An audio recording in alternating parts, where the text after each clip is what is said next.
இந்த தினத்தியான நிகழ்ச்சிக்கு உங்களை அழைப்பதில் நான் மிகவும் மகிழ்ச்சி அடைகிறேன். இன்று நாம் பார்க்க போகும் தேவ வசனம் பைபிள் புறம் தள்ளப்பட்டு மொபைல் ஃபோன் முன்னே போய்கொண்டிருக்கிறார். ஒரு காலத்தில் பார்த்தீங்கன்னா ஆலயத்திற்கு வருபவர்கள் எல்லாம் பைபிளையும் பாட்டு புத்தகங்களையும் தூக்கி கொண்டு வருவார்கள். இப்பொழுது பைபிள் கையில் இருக்கோ இல்லையோ, மொபைல் ஃபோன் மட்டும் கையில் இருந்துக்கிட்டே இருக்கு.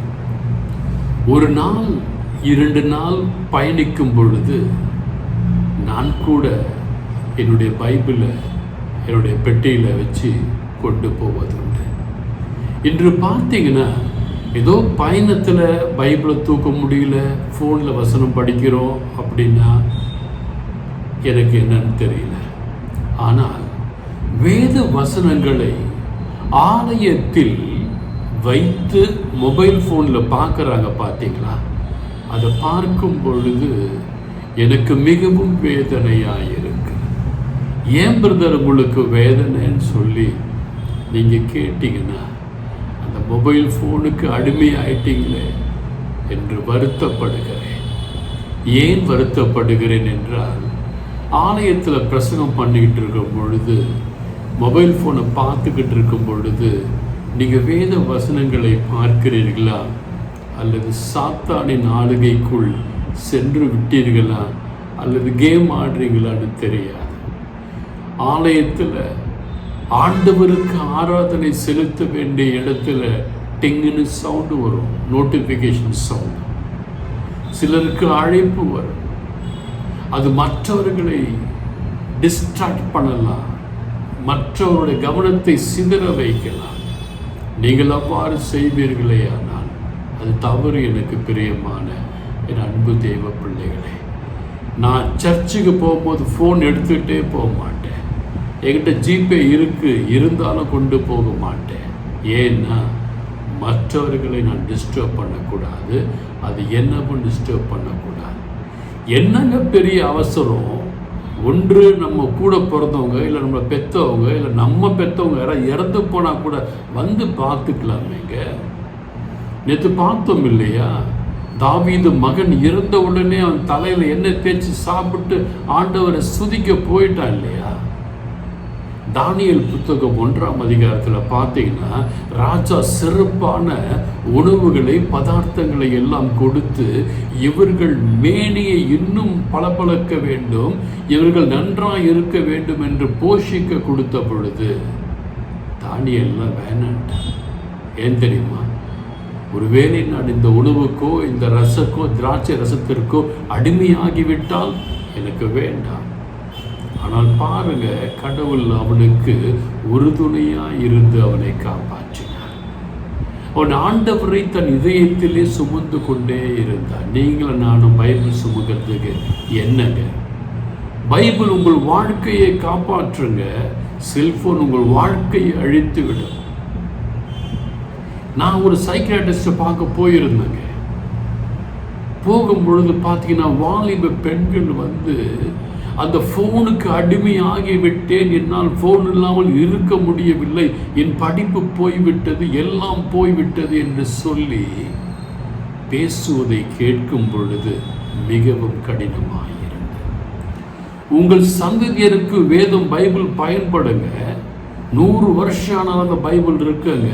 உங்கள் மொபைல் ஃபோன் இருக்குமா? யோசித்து பாருங்கள். உங்கள் மொபைல் ஃபோன் காஸ்ட்லி தான், இல்லைன்னு சொல்ல, கீழே போட்டால் உடஞ்சிடுங்க, உங்களுக்கு பயன் தராது. ஆனால் என் தேவ வசனம் வேத புத்தகம் அப்படி அல்ல. உங்களுக்கு, உங்கள் பிள்ளைகளுக்கு, உங்கள் பேர பிள்ளைகளுக்கு அது பயன்படுத்தும். மொபைல் ஃபோனை பார்த்து கெட்டு போனவங்க எவ்வளோ பேருங்க. கணவன் மனைவி கிட்ட பேச நேரம் இல்லை, 2 பேரும் ஃபோனில் சேட் பண்ணிக்கிட்டு இருக்காங்க. பிள்ளைகள் பேச நேரம் இல்லைங்க. ஆனால் இந்த வேத புத்தகம் உங்களை மனிதனாய் மாற்றும், உங்களுக்கு உயிர் கொடுக்கும். அங்கே உயிரை எடுக்கங்க அடிமையாயிட்டு கேம் ஆடி அதில் பணம் போய் சூசைட் பண்ணிப்பாங்க. வேத புத்தகம் உங்களை பரலோகத்திற்கு கொண்டு செல்லுங்க.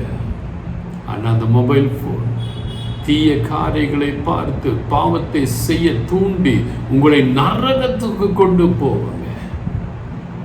பைபிள் சிக்னல் கிடைக்காம இருக்கவே இருக்காது. அது உங்களை தேவனை நோக்கி கனெக்ட் பண்ணும், தேவனுக்கும் உங்களுக்கும் ஒரு உறவை ஏற்படுத்தும். ஆனால் மொபைல் ஃபோன் உங்களுக்கும் ஆண்டவருக்கும் பிரிவினை ஏற்படுத்தும். இன்னைக்கு எத்தனை பேர் ஏஞ்சி காலையில் நீங்கள் பைபிள் படிக்கிறீங்க, அதை கூட மொபைலில் பார்த்துக்கிட்டு இருக்கீங்க. வேதனையாக இருக்கிற நான் ஒரு வீட்டிற்கு சென்று பிரசங்கம் செய்து கொண்டிருக்கும் பொழுது, வசனங்களை சொல்லும் பொழுது, அவங்க பைபிளை தேடாம மொபைல் ஃபோனில் பார்த்துக்கிட்டு இருக்காங்க. எனக்கு ரொம்ப கோபமாயிருது. என்னடா இது? ஆண்டவரின் வார்த்தையை பார்ப்பதற்கு மொபைல் ஃபோன், தீய காரியங்களை பார்ப்பதற்கு மொபைல் ஃபோனா? பரிசுத்தமும் அசுத்தமும் ஒன்றாக இருக்க முடியுமா? சிந்தித்து பாருங்க. பைபிள் படிச்சீங்கன்னா நீங்க எப்பவுமே சார்ஜா இருப்பீங்க.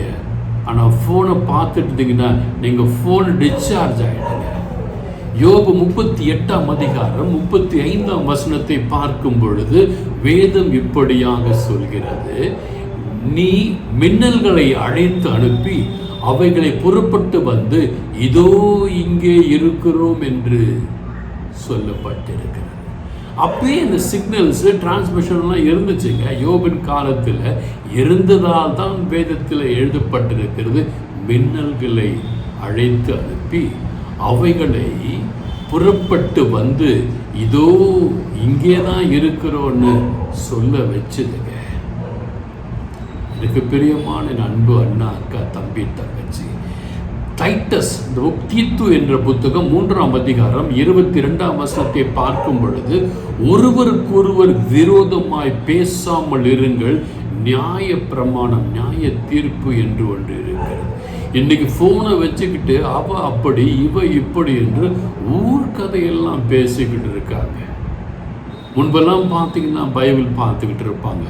இப்போ சோஷியல் மீடியா வந்த பிறகு டிவி, மொபைல் ஃபோன் இதை பார்த்து பார்த்து பார்த்து பிள்ளைகள் கெட்டு போவதும், வயதானவர்கள் சீரியலை பார்த்து பார்த்து கெட்டு போவதும் வேதனையாக இருக்கிறது. எனக்கு பிரியமான என் அன்பு தேவ பிள்ளைகளே, நான் போன மாதம் ஆலயத்திற்கு சென்றிருக்கும் பொழுது ஒரு போதகர் மொபைல் ஃபோனை வச்சுக்கிட்டு ஆல்டரில் பார்த்துக்கிட்டு இருக்காங்க. வேதனைப்பட்டேன், ரொம்ப வேதனைப்பட்டேன். ஏன்னா டிங்குன்னு சவுண்ட் வந்திருக்கும். உடனே அவர் எடுத்து பார்க்குற யார் இது என்று. மத்தேயு 12ஆம் அதிகாரம் 36, 37 வசனங்களை பார்க்கும் பொழுது, மனுஷர் பேசும் வார்த்தை வீணான வார்த்தை, இவை யாவும் நியாய தீர்ப்பு நாளிலே நீங்கள் கணக்கு சொல்ல வேண்டியது இருக்கும். இந்த வீணான காரியங்களை நீங்கள் மொபைல் ஃபோனில் பார்த்துக்கிட்டு இருக்கிறது, சாட் பண்ணுறது, லைக் வருமா, இது வருமா, என்ன சொல்கிறது, லைக் வருமா, காமெண்ட் வருமானு பார்த்துக்கிட்டு இருக்கிறது வீணான நேரம். இந்த வீணான நேரத்திற்கு நீங்கள் ஆண்டவருக்கு நியாய தீர்ப்பு நாளிலே கணக்கு சொல்ல வேண்டும். நீதிமொழிகள் புத்தகம் 18ஆம் அதிகாரம் 21ஆம் வசனம் இவ்வாறு சொல்கிறது, மரணமும் ஜீவமும் நாவின் அதிகாரத்தில் இருக்கும், அதில் பிரியப்படுபவன் அதன் கனியை சுவைப்பான். நீங்க பைபிளில் பிரியப்பட்டீங்கன்னா பைபிளின் கனியை, ஆசீர்வாதத்தை சுவைப்பீங்க. நீங்க மொபைல் போன்லயே மூழ்கி இருந்தீங்கன்னா மொபைல் போனின் சாபத்தை நீங்க சுவைப்பீங்க. மொபைல் ஃபோன் எப்படி சார்ஜ் போய் போய் போய் போய் கடைசியா டவுன் ஆகுதோ, அதே போன்று நீங்களும் நானும் மொபைல் ஃபோனுக்கு அடிமையாக இருப்போமே. ஆனால் டவுனாய் ஜீரோ ஆகிடுவீங்க. தயவு செய்து மொபைல் ஃபோனுக்கு அடிமையாக இருக்காதீர்கள். எபேசியருக்கு எழுதிய புத்தகம் 4ஆம் அதிகாரம் 29ஆம் வசனம் இவ்வாறு சொல்கிறது, கெட்ட வார்த்தை ஒன்றும் உங்கள் வாயிலிருந்து புறப்பட வேண்டாம். கெட்ட வார்த்தை ஒண்ணுமே வாயிலிருந்து புறப்படக்கூடாது. ஆனால் இந்த யூடியூப்பு, வாட்ஸ்அப்பு இதெல்லாம் பார்க்கும் பொழுது கெட்ட கெட்ட காரியங்களை நீங்கள் பார்க்கும் பொழுது அது உங்கள் வாயிலிருந்து புறப்படவில்லை, வெளியிலிருந்து புறப்பட்டு வந்து உங்கள் காதுகளுக்கும் உங்கள் மனதுக்கும் உங்கள் இருதயத்திற்குள்ளாக பிரவேசிக்கிறார். எனக்கு பிரியமான அன்பு தேவ பிள்ளைகளே, உங்களுக்கு டயல் பண்ண வேண்டிய நம்பரே வேறங்க. நீங்கள் துக்கமாக இருக்கிறீங்களா? யோவானுக்கு இந்த சுவிசேஷம் 14ஆம் அதிகாரத்தை டயல் பண்ணி வாசித்து பாருங்க. பைபிளை திறந்து வாசித்து பாருங்க. உங்களை யாராவது மிஸ்ஜட்ஜ் பண்ணிருக்காங்களா? உங்களை தவறாக அவங்கள பற்றி யாராவது பேசுகிறாங்களா? சங்கீதம் 27 எடுத்து வாசித்து பாருங்க. நீங்கள் கோபமாக இருக்கீங்களா? சங்கீதம் 51 எடுத்து வாசித்து பாருங்க. நீங்கள் ரொம்ப துக்கமாக இருக்கிறீங்களா? மத்தேயு 6ஆம் அதிகாரம் 19ஆம் வசனம் 34ஆம் வசனத்தை எடுத்து வாசித்து பாருங்கள். நீங்கள் ஆபத்தில் இருக்கீங்களா? என்ன பண்ணுறது எனக்கு தெரியல, பயமாக இருக்கு எனக்கு சொல்கிறீங்களா? சங்கீதம் 91 எடுத்து வாசித்து பாருங்க. நீங்கள் கடவுள் உங்களுக்கு தூரமாக இருக்கிறார், எனக்கு சமீபமாய் வர வேண்டும் என்று நினைக்கிறீர்களா? சங்கீதம் 63 எடுத்து வாசித்து பாருங்க. உங்கள் ஃபெய்த், உங்கள் நம்பிக்கை, உங்கள் விசுவாசம் இன்னும் அதிகமாக வேண்டும் என்று விரும்புகிறீர்களா? எபிரேயருக்கு எழுதின திருமுகம் அதிகாரம் 11 எடுத்து வாசித்து பாருங்க. நீங்கள் தனியாக இருக்கிற, எனக்கு பயமாக இருக்கு, எனக்கு யார் இருக்கான்னு பயப்படுறீங்களா? சங்கீதம் 23 எடுத்து வாசித்து பாருங்க. உங்களுடைய கடினமான காலகட்டத்தில், உங்களுக்கு கிரிட்டிக்கலாக இருக்க நேரத்தில் 1 கொரிந்தியர் 13 எடுத்து வாசித்து பாருங்க. சந்தோஷத்திற்கு எப்படி நான் சந்தோஷத்தை அடைய வேண்டும் என்ற ரகசியத்தை தெரிந்து கொள்ள வேண்டும் என்று விரும்புகிறீர்களா? கொலோசியர் 3ஆம் அதிகாரம் 12 17 வசனத்தை எடுத்து வாசித்து பாருங்க. துக்கமாக இருக்கிறீங்களா? ரோமருக்கு நிருபம் 8ஆம் அதிகாரம் 31 39 வசனங்களை வாசித்து பாருங்க. உங்களுக்கு சமாதானம் வேண்டுமா? உங்களுக்கு இளைப்பாறுதல் வேண்டுமா? மத்தேயு 11ஆம் அதிகாரம் 25 30 எடுத்து வாசித்து பாருங்க. இதெல்லாம் உங்களுக்கு யூடியூப்ல கிடைக்காதுங்க. வேத புத்தகத்தை சுமக்க நீங்க வெட்கப்படாதீங்க. இயேசு வேத புத்தகத்தை சுமந்தார், தன் சரீரமான வேத புத்தகத்தை சுமந்தார். அதிலிருந்து தான் எல்லாம் புறப்பட்டது, வசனங்கள் அனைத்தும் புறப்பட்டது, பரிசுத்த ஆவியால் எழுதப்பட்டது. எனக்கு பிரியமான அன்பு அண்ணா, அக்கா, தம்பி, தங்கச்சி, டிஸ்ட்ராக்ஷன் தாங்க செல்ஃபோன். நான் செல்ஃபோனை யூஸ் பண்ணுறேன் இல்லைன்னு சொல்ல, உங்களோட பேசுவதற்காக பயன்படுத்துகிறேன். சில சமயத்தில் பார்த்தீங்கன்னா என் செல்ஃபோன் சுவிட்ச் ஆஃபில் இருக்கும். ஏன்னா நான் ஜெபம் பண்ணும்போதோ, நான் ஆண்டவரை பற்றி தியானித்து ஓய்வெடுக்கும் பொழுதோ இந்த தொலைபேசி என்னை தொல்லை பண்ணக்கூடாது என்று ஆஃப் செஞ்சு வச்சிருவாங்க. ஏன்னா இது எனக்கு தேவையில்லை, ஆண்டவரோடு உறவாடுவது தான் எனக்கு தேவை என்று நினைத்து பாருங்கள். உங்கள் வீட்டிலே நீங்கள் ஒரு பக்கம் ஃபோனு, உங்கள் மனைவி ஒரு பக்கம் ஃபோனு, பிள்ளைங்க ஒரு பக்கம் ஃபோனு. என்னங்க லைஃப்? சமையல் பண்ணுறதுக்கு கூட ஃபோனை பார்த்தா தெரிஞ்சுக்கணுமா? என்னங்க லைஃப்? உங்கள் பிள்ளைகள் ஃபோனை கேட்டால் வாங்கி கொடுக்காதீங்க. நாங்களாம் அந்த காலத்தில் ஃபோன் வச்சுக்கிட்டு இல்லைங்க, நல்லா இருந்தாங்க, நல்லா வாழ்கிறாங்க. ஃபோன் உங்களை அழிவின் பாதையில் கொண்டு போய்விடும். நான் கூட ஃபோனை பார்த்துருக்கிறேன்.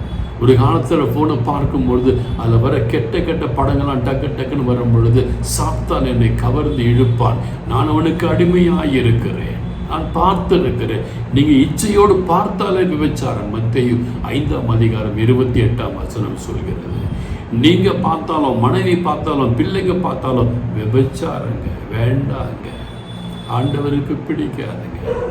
ஆண்டவர் உங்களை தன்னோடு நேரம் செலவு செய்ய அழைக்கிறார். நீங்கள் மொபைல் ஃபோனோட செலவு செய்றீங்க. எனக்கு அருமையான அண்ணா, அக்கா, தம்பி, தங்கச்சி, மொபைல் ஃபோனும் பைபிளும் பேசுனா, மொபைல் ஃபோன் பைபிளில் சொல்லும் என்ன தான் அதிக நேரம் பயன்படுத்துகிறாங்க, உன்னை யார் பயன்படுத்துவான்னு சொல்லும். மொபைல் ஃபோன் சொல்லும், பார் என்னை கையிலேயே வச்சுக்கிட்டு இருக்காங்க, படுக்கும் பொழுது, தூங்கும் போது, விழித்திருக்கும் பொழுது நான் தான் அவங்க கூட இருக்கேன்னு சொல்லும்.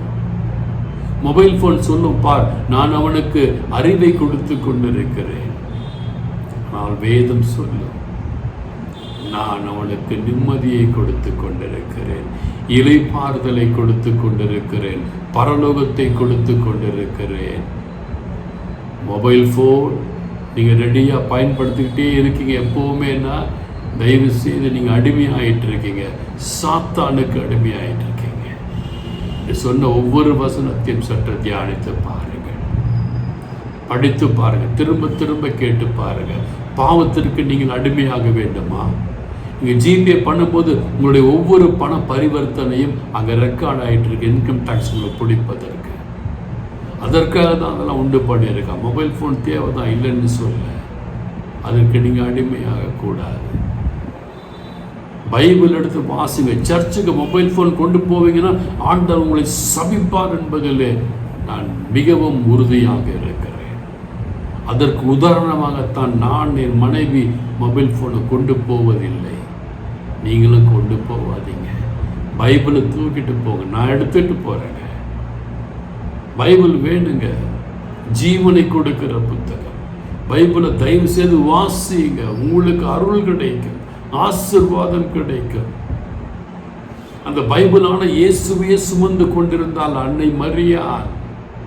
அதனால தான் சொல்லிச்சு கப்ரியேல் சம்மனசு, இன்று முதல் எல்லா தலைமுறையும் என்னை பேருடையாள் என்று சொல்லட்டும் என்று அங்கு வேதத்தில் எழுதி வைக்கப்பட்டது. உங்கள் ஒவ்வொருவரையும் பேருடையார் பேருடையார் என்று சொல்ல வேண்டும். சிந்தித்து பாருங்கள்.